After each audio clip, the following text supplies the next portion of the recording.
Personally, I've always been interested in history, and when I see a place that has a long, sustained history, it really takes me back and makes history come alive to me.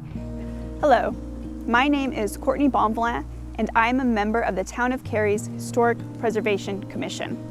During the month of May, historic preservation groups, state historic societies, and local civic and business organizations come together to celebrate Preservation Month through events that highlight historic places, heritage tourism, and that demonstrate the economic and social benefits of historic preservation. The town of Cary recognizes the importance of preserving its historical, architectural, and cultural heritage for the use and benefit of future generations. The Town of Cary's Historic Preservation Commission does this by identifying and recommending to the Town Council properties that should be deemed Cary historic landmarks. The Historic Preservation Commission also makes sure that any changes made to historic landmarks comply with adopted design guidelines that are created in order to make sure that those properties maintain their historic value. The HPC does this through reviewing applications and, when necessary, holding public quasi-judicial hearings. The Town of Cary is home to not only many local historic landmarks, it's also home to 4 individually registered properties on the National Register of Historic Places and home to 3 National Register districts.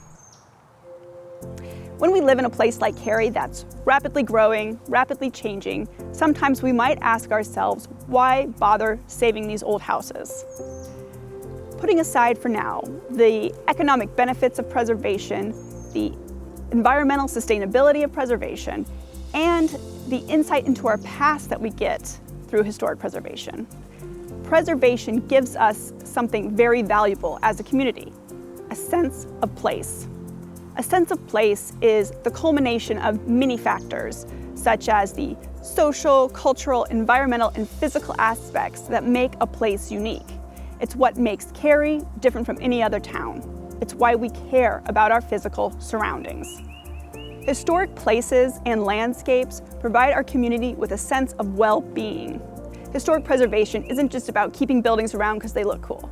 Historic preservation is about letting us know who we've been, who we are now, and who we want to be in the future as a community. Preservation is important because I think in order to move forward, we have to understand our past. With a lot of the development that's going on, historic structures are under pressure, and the lives and the stories of the people that they represent are in danger of being lost. Hello, my name is Carla Michaels, and I'm a member of the board of the Friends of the Page-Walker. That's an organization in Cary that we promote the cultural arts, we advocate for historic preservation, and we try to educate the public about the history of Cary. You might not be aware, but there's a lot of history around Cary. You just have to know where to look for it. But today we don't have to look very far because we're at the historic Barnabas Jones House and Farm.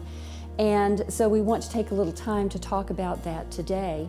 And so we'll do that by talking about the land, the people, and the structures that are here. So let's start with the people. The first owner of this property was named Ethel Dredd Jones. He was a Revolutionary War patriot, and he fought in the battles of Cowpens and Guilford Courthouse. And he was also a wealthy landowner. He owned about 7,800 acres of land in southern Wake County, and we're standing on part of that land today. At his death, his estate was divided among his children.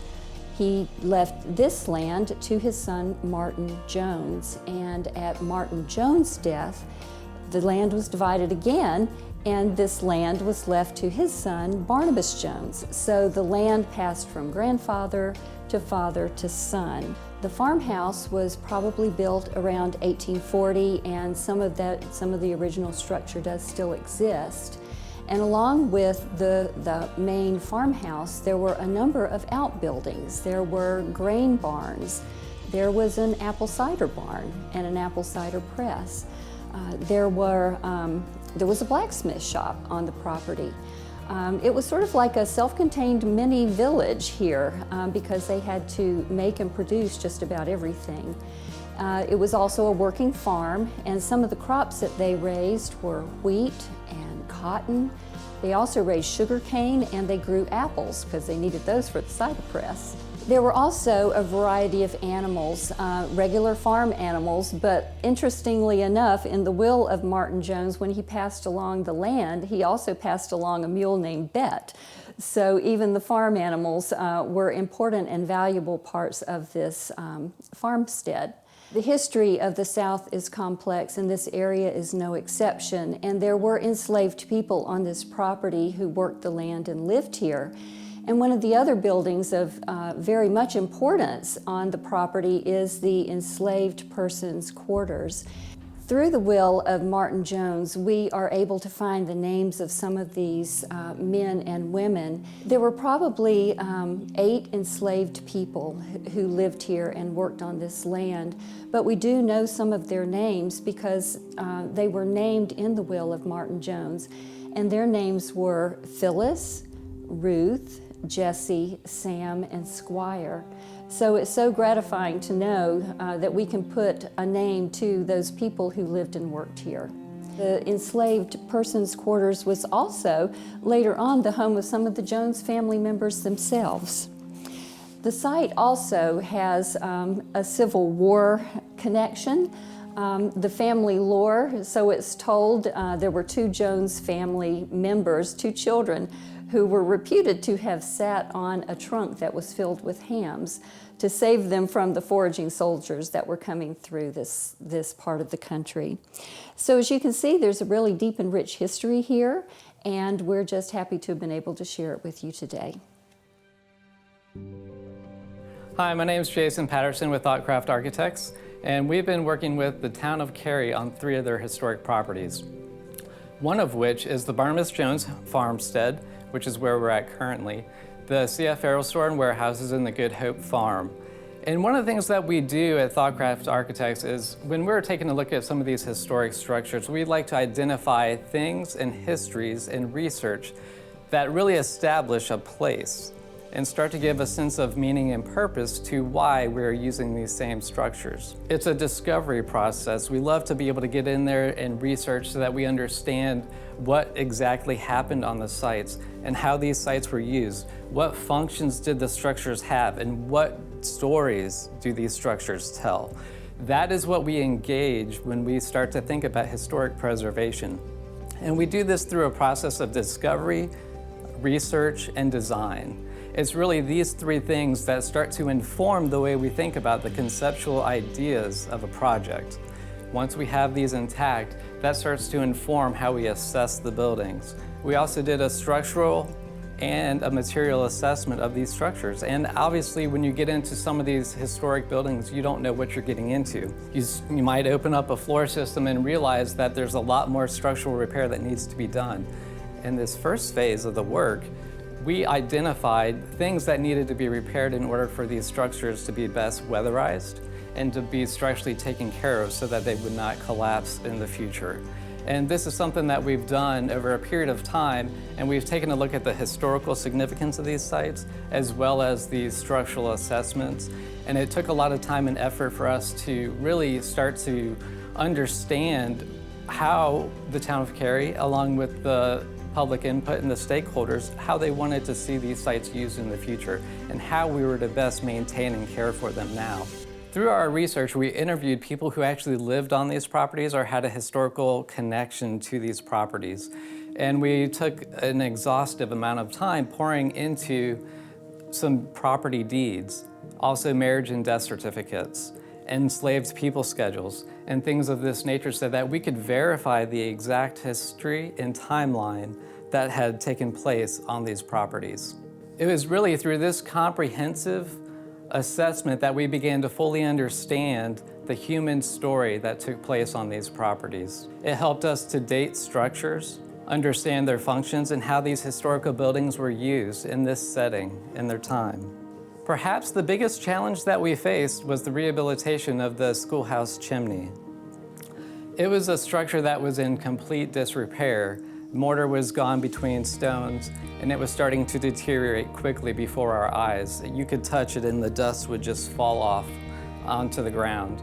And it's a structure that many people were really concerned about. However, we decided that we believed the structure was worth saving. Although it seemed unsalvageable, we kind of pushed the envelope and asked those to consider the possibility of saving the structure. Well, good news is the structure did get saved. And at the end of the day, the Masons did a beautiful job restoring this structure and rehabilitating it. It's rare to find a fieldstone chimney circa 1820. In the current phase, these historic structures have been stabilized and weatherized, and we've put pathways on the site so that the public can have, well, great use of those sites. And we've also placed additional security measures on the site along with these pathways and some markings so visitors to the property understand what these structures are and what they represented in their historical significance. Doing this requires historic properties to maintain relevancy, to carry forward the idea and notion that people are engaged with a place. Doing this requires historic properties to remain relevant, to carry forward a story, the stories that engage people in place. Well, that's one of the things we were doing with the holistic assessment between the history and the structural repairs, and we're very excited to help the town of Cary move these stories forward and continue on this journey and to make these properties come alive. I see the lives of the people. I see the details of their lives. I see the architectural features. The favorite part of my job is the fact that we connect people with place. And I think we create places that then in turn create fond memories for people